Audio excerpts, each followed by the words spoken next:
Lee, I see that you're wearing red today. Oh, yeah. Looking a little Christmassy. And we've got our Christmas trees. Christmas time is here. Thank you. You're going to sing a Christmas carol? I don't know, Carol. Well, today I thought we would talk about the value of traditions. Stay tuned.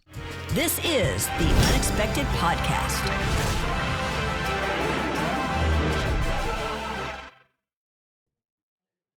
All right, mister. Traditions, huh? Yeah, traditions. I thought we would talk about the value of traditions. Okay. But, with anything that humans partake in, there can be the pros and cons. So there can be pros and cons to I don't know them. traditions. You don't know any pros? I know some cons. Okay. Do you know any con artists? I don't know if they're into art or not. Oh my gosh, you are in rare form. But that's okay because it's the holiday season. Yay! Tradition. Yeah. And you're wearing a very winterish looking hat. No. Because it did get cold today. It is very cold today. Yeah, where are you guys watching or listening from? We'd love to know. We'd love to know. Leave it in the comments. And That'd don't be forget to subscribe. Subscribe, and hit the bell, Hit the bell. Hit the bell. Hit the like. Ding, ding. It really does help other people find us. Yeah. So that'd be great. Help of the algorithm. Algorithm. Former vice president who plays the rhythm section. Yes. Algorithm. Yeah. That Okay. is a tradition that we have. What, corny jokes? Corny jokes That all day is. long. All right. Well, the reason I was thinking about this is specifically because it is the holiday season. Mm-hmm. And, families adopt traditions, institutions adopt traditions. Mm-hmm. And one of the benefits, I think, of traditions is, it gives you a sense of belonging, gives you a sense of home, gives you a sense of something to look forward to. For Yes. example, families all across the U.S. and across the world put up a Christmas tree, just one example of a tradition that people look forward to every year. And for those of you that want to leave a comment in the comment section about Christmas trees, we know that it started off as a pagan thing. Right. We get it. But we know I kind of like the Christmas tree, Right. and I have no paganistic values or views towards it. That's a good point. Just wanted to give a little disclaimer there. Well, and with that being said, if for that reason you choose not to have a Christmas tree, hats off to you, and that's kind of what we're going to delve into a little bit, is just because people around you follow a certain tradition doesn't always mean that you have to. But yeah, personally, I love the lights because it just gives you a sense of celebration. Yeah, something to look forward to. I mean, it'd be a little drab if all of a sudden we did away with all of our traditions of lights and trees and decorations. Well, I mean, the lights and stuff. Mm-hmm. I mean, that's Hanukkah. The day's the first day of Hanukkah as we're recording this. Mm-hmm. I think today's the first day of Hanukkah. Not sure. Or is it Monday? I don't know. Who knows? Yeah, this is yeah. Yeah, we're just kind of winging it here because it's the holiday season. But Hanukkah is a celebration of lights. Yeah. For the Jewish community. Yeah. Right. So we like lights. Yeah. We like colors. And we even put on some red and green behind us today. Yes. Yeah. Well, one of the reasons I was thinking about this is that even though for many of us, this is a great time of year. I mean, for us as Christians, we're celebrating the birth of Christ. Yes. And we also look forward to spending time with family. Yeah. But for some people, it can be anxiety-ridden. It could be a stressful time. It can be a time for those who have lost loved ones, and now they're going through the holiday season. Yeah, without them. And our hearts go out to you in our prayers as well. For those of you who are maybe facing a holiday without your loved ones that you had, in previous years. It's hard. That's a tough thing to go through. We've been through it. Oh, we have. We have. It's no fun. No, it's hard. Another thing that makes it a little bit of a challenge, although it's not necessarily bad, but you go through years when your kids are children and it's very family oriented, and then your kids grow up and they move out, and yes, they come around for the holidays, but it's different. It's a different It's approach. when you stop getting toys and you start getting socks. Right. And then it goes from socks to underwear, and then sometimes it goes to nothing. Oh, we forgot to get you something. No, that's a joke. But yeah, things do change. Here's another thing that I think this affects women perhaps more than men, but there is that pressure to perform. Mhm. You know, the pressure to do all the trappings and take care of all the things. And so, for example, when I was growing up, my mom had very different giftings than I have. Let's say that. I mean, number one, even though she did work full time when I was younger, in later years, she either worked part time or stayed at home, was able to take care of the house. She's very gifted. You know, she was very gifted with, Oh, you know, she always all had the- it. all She made the- it everything look holiday-ish. yeah. She had that gifting of just going over the top. I mean, I remember gifts that were wrapped with like bows that were perfect. man. Like that, if I Yeah. took all day, I wouldn't be able to make that kind of bow. And really, my dad was really into it too. You know, I mean, he didn't just leave it all for her. You know, he was into decorating inside and out. So that being said, I loved it. I mean, as a kid, it was like magical. You know, everything was beautiful, everything was perfect. At the same time, I'm not that same adult. We don't live the same kind of life, you know. We're busy. I work full time. I don't have those decorating desires or ability. I mean, I love to decorate. And Yeah. you said I did a nice job on the tree. You did a this year. fantastic job on the tree. It was a glimpse into your mother in you. Yeah, that's true. That's It was true. a very much. There is a lot of that. Yeah, there was a lot of your mama came out through your fingers on that tree. I'm telling you. Yeah, and I Yeah. mean, I love to enjoy the Christmas festivities and decorating. But the point being, I could really get full of anxiety and stress trying to live up to some kind of expectation. Yeah. My grandmother used to decorate the house, decorate the trailer a lot. And, you know, for the holidays, and I remember we put up a lot of blue. She loved blue. Okay. So a lot of blue lights and white lights and stuff like that. And Yeah. I always look forward to Christmas. It wasn't that bad. Mhm. You know, Christmas time in a trailer, you know, those of you that know, you know, Yeah. because it's tight knit. Right. You have no choice but to be close to your family when you live in a trailer. That's true. That's true. I mean, trailers are awesome, dude. Yeah. I mean, you got wheels. You can go anywhere you want. If you don't like your land that you own right now, go buy some more and just move your house. You know, Yeah. It's a great thing. Right. You know, sometimes I think about our house and I'm like, man, I wish it had wheels. But, you know, It'd be kind of cool. I'm going to write a song, Christmas Time in a Trailer. Yeah, Lee has written a song called Christmas Time in the Country. You can Yes. check it out. Yeah. Oh, hey. Look at that. That's new. That We was don't usually Luke. get calls. We forgot to turn your ringer off. My bad. Yeah, you want to go ahead and answer that? No, we're good. All right. They'll call back. Yeah. Yeah. So, what was your favorite aspect of holidays as a Just child? all the family coming together, and we sat around a table and we had turkey and the dressing and ham, and we did all kinds of stuff, man. Yeah. It was a lot of fun. All the kids would come. Yeah. And Yeah. because it was my great grandmother's, and Yeah. we'd have family come in from Chicago and Mm-hmm. all over, and it was a big deal. Yeah. It was a really big deal for us growing up, and I really miss it. I really, it was a good time. Yeah.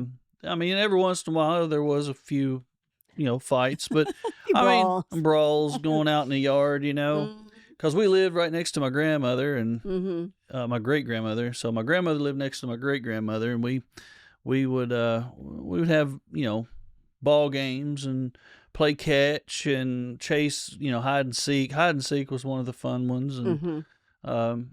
and sometimes it was really cold, and other times Yeah. it wasn't. I remember going deer hunting, right before Oh. Christmas, and I don't know if it was, Was that during, legally hunting I don't season know. for deer? At that I point? don't know. Yeah. I can't remember, but I Okay. remember Christmas and deer hunting. I Okay. don't know. But we had dogs, we had snow, we had Mhm. all kinds of stuff. It was a good time. I prefer remembering the many good times and Right. forgetting the minimal bad times. There's a few bad times. Yeah. Um, Yeah. I think a lot of people probably have a few little bad memories. Maybe some have more than others. I had a really good one whenever I came in and I saw that Santa Claus had brought me a Nintendo. Mm. The original Nintendo. Okay. And I got it. And of course, then you had the old televisions that you had to get an adapter to hook it up. Okay. And man, I played that thing, Super Mario Brothers, Duck Hunt, and all that. I remember it was a lot of fun. Yeah. Put some of put something in the comments of your favorite toys. Yeah. During Christmas Mine time. was the we got the Intellivision. Intellivision. Yeah. Not as many people had that. Mm-hmm. It was maybe a little more upscale than the Atari, but it never took off. You know, it didn't really take off. Yeah. But I loved it. It was fun. We have one here, don't we? And Yeah. I still have, I think, my old Nintendo. I know. Yeah. It's still in a box somewhere. Oh my Should goodness. get it out. Now I want to go play some old school video games. Speaking of which, Yes. I don't like newer video games. I mean, if it's not 2-dimensional, if it's 3D, you know, where they're like you're running all over the place, I don't get it. It's a different world. I watch video games and I don't understand. Like, yeah. I mean, because our video games were, you knew exactly what the goal was. You go from left to right. Exactly. You go from left to right or up. Or up. Like Donkey Kong. Yep. And to the next level, you knew exactly what you were supposed to be doing. Yeah. Whether you were good or bad, you at least knew what to do. And traditionally, I mean, that was high tech, you know, and now it's hard to think that when that happened back in the 90s, late 80s, that's over 30 years ago. Oh, no. Now we're being reminded of how old we are. Traditions. Yeah. Traditions are made and broken, and some of them last a lifetime, and others last generations. Right. You know, and I think that's okay. I think that's because the world is always changing. And, you know, personally, I don't always like change. I don't adapt well to change. No. I think I adapt better than I used to, you know, but, you know, I like things for things to be predictable. Yeah, but it's just I'm not a that little way. bit the opposite. I like the unpredictability or unpredictability of life sometimes because you get caught up in the same mundane thing. You lose your creativity. You lose you know the spice, and that's you need more spice. And you know we had one tradition that I always thought was fun was when it would snow. Everybody would come up to our hill in Kentucky, in Cleveland, Kentucky, in Pumpkin Center. Not pumpkin, mind you. Pumpkin Center. Pumpkin. You pumpkin. And sometimes we'd have an old car hood, and this hill was so long. I mean, it was like a half a mile long. Right. You get on that car hood, and you would fly. Now, if you slipped and fell and hit the car hood, you'd end up with stitches because there was sharp edges on the whole thing. Yeah. But did that ever happen to anybody? No, we never really got hurt. I mean, not that I know of. Yeah, I mean, nothing major. Nothing major. But man, it would always end at the bottom of the hill at a graveyard. So we knew that wouldn't have to go far if we died. Yeah. And yeah, you probably, I don't think they'd just throw you in the hole. But anyway. No. Well, did these excursions end with anything special like hot chocolate? Oh, yeah. We'd come back and we'd have hot chocolate. We'd have Christmas cookies and peanut butter fudge. Yeah. Your mom and my grandmother made the best peanut butter fudge. Yeah, that's that another I'd ever tasted. That's another big aspect of it for us growing up, and you too. Kind of the same, and that's where it is nice to have traditions because you have something to look forward to every year. Like every year, we knew there was going to be chocolate fudge, there was going to be peanut butter fudge, there were going to be sausage sugar cookies, balls. Sausage balls. Oh my gosh, your mom made sausage balls. They were so good. We could make those this year. I We hadn't even need thought those. about those. Hey, that's a tradition that has to keep going. Right. That and we got to figure out how to make peanut butter fudge like my grandmother and your mom. Absolutely. That sounds good. Although we try not to eat too much of it, but we need to make how a much little more batch. time we got on this podcast? Oh, you're gonna go back, whip some up and bring it up here. Whip some up, bring them up. Yeah, my mom would also make that like the party mix kind of stuff. Yes, which Chex is Mix. Great, yeah. Yeah, Chex Mix, man, and with all the Good spices. stuff. That was good stuff. But here's something interesting. I said that I like tradition to some degree and don't like change. There is a part of me, like when it comes to food, like Thanksgiving, for instance. We haven't had turkey or ham or anything like that for several years, right? This year we did steak again. Yeah. Brisket. And I think people are breaking out a little bit more and just kind of doing their own thing, and that's all right. It'll come back around though. Yeah, I think it's going to be one of those things of, we're going to take a few years off of doing turkey and ham. Some people will not do you have to have turkey and ham. Right. I mean, you just Or it's have just to, not or it's just Thanksgiving. not Thanksgiving Yeah, or and Christmas. that's one of those where I'm like, nah, I don't care. In fact, I'm thinking Christmas. I don't know, maybe some lasagna or something. What do you think? Sounds good. I'm good with it. Okay. Yeah, you see, we're a little more fly by the seat of your pants than some people, but we do have our things that we like to do every year. Yeah, we've had such a hard few years that and that's not to bring a downer on it or whatever, but No. I'm looking forward to getting back to being more sociable. Yeah. Yeah. And for people. those of you, without going into a lot of detail at the moment, for those of you who are not regulars here, Lee's been through some major health problems, but turning the curve now, right? Absolutely. And so we're looking forward to getting back to living. So we've really been, I don't want to say antisocial, but, there hasn't been the... Well, you haven't felt well enough or been well enough to really be sociable and engaging. Yep. So we used to have a lot of people over. I'd like to start some new traditions. Oh, let's do it. Once you're better, we talked about maybe starting like a jam session night or a night where people come over and bring their instruments and we do some music. Absolutely. I'm all for game night because I love games. Listen, we are going to start some clubs. Clubs, all right. I love it. We'll do it. Yeah. You know what summer club I think I want to start? What? I've talked about this for years. Adult kickball. Adult kickball. Wouldn't that be awesome? Yes, at least one Saturday a month. Yeah, it could be a free for all kind of. Let's just go have some fun and play some kickball. Absolutely.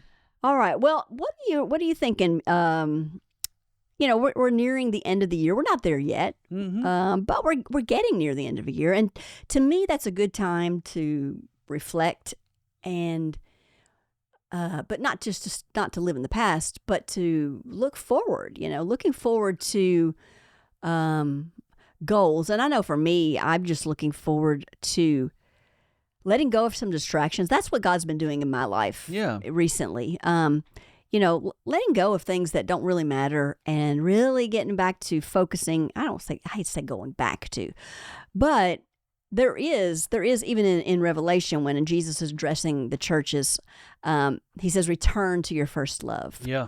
Because it's real easy to get away from what's important in everyday life.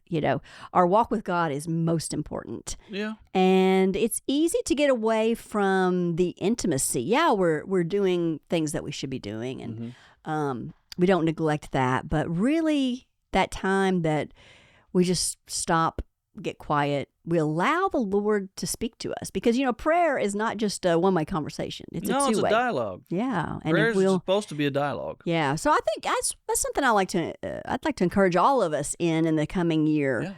Let's take more time to allow God to lead us, because let's face it, He can lead us better than we can lead ourselves. Absolutely, and we don't need to be spending our time on things that are draining, things that are not beneficial. We don't need to think about all of the, anxiety. Anxiety is just fear of the unknown. And, some people have anxiety attacks. They have, issues. And sometimes you just got to look at life and go, shh. Yeah. And you just have to be quiet.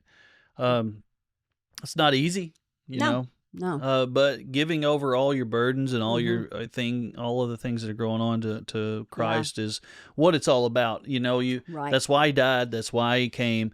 Right. That's why He was born. Right. And that's, I'm thankful for, the birth of Christ, which we're celebrating. And right.